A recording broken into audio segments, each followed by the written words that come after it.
మమతలో మా అమ్మ మాటలాగా పలకరిస్తున్నాయి,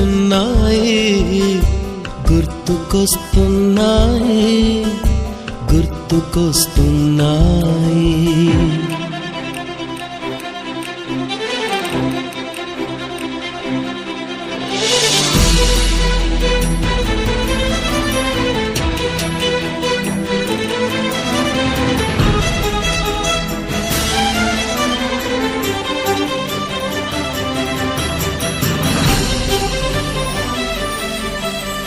మొదట చూసిన టూరింగ్ సినిమా, మొదట మొక్కిన దేవుని ప్రతిమ, రేగు పళ్ళకై పట్టిన కుస్తీ, రాగి చెంబుతో చేసిన ఇస్త్రీ, కోతి కొమ్మలో బెణికిన కాలు, మేక పొదుగులో తాగిన